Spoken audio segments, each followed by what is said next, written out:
do technicians get paid for comebacks that are their fault? And the answer is yes, absolutely. 1 billion, bagazillion %. Absolutely, they get paid. We don't show up to work for free. And as a shop owner, part of the liability, part of the reason that I earn what I earn, and I'm not even saying that I earn that much money, please don't take it that way. I'm just saying part of the reason that I keep those profits is to put them back into the business so when things go wrong, I can make it right for the client. That is not the technician's responsibility.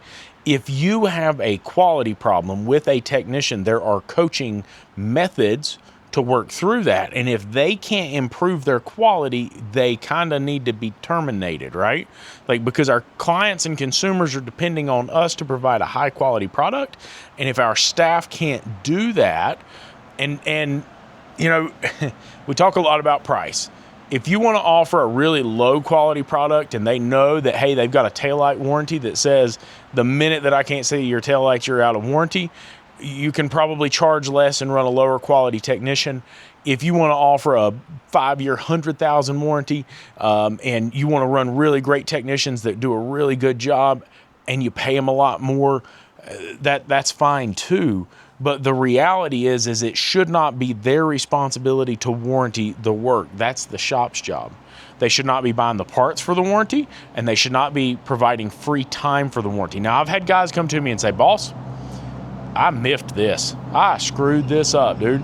And I would really appreciate it if you would let me fix this. And usually I say, no, man, I'm going to pay you. That's how we do it.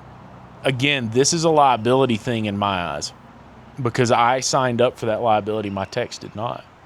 And I don't care if they're flat rate. I don't care if they're hourly. I don't care what the situation is.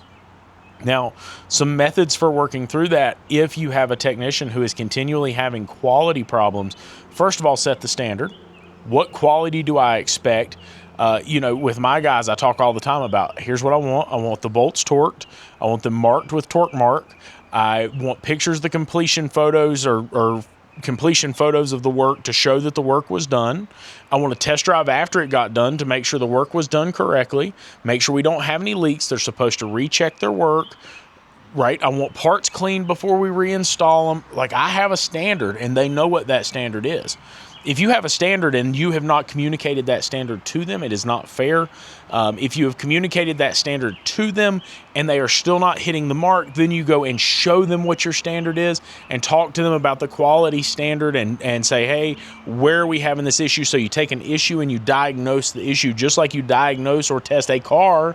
You take what happened and you break it down layer by layer by layer until we truly understand where the malfunction happened in the shop. We put that on paper, and then we go talk to the technician and work through that with them. And we train and we fix it that way.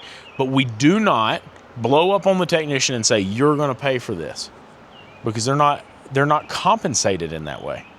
And guys will say, well, flat rate, they're kind of piecemeal work. They're paid for the work they do. Listen, they're not subcontractors, bro. Okay, that's on you. And there's another video coming about subcontractors, because I'm going to sit here and make it as soon as I finish this one. Repair shops can't pay you as a subcontractor. Anyway, y'all have a good night.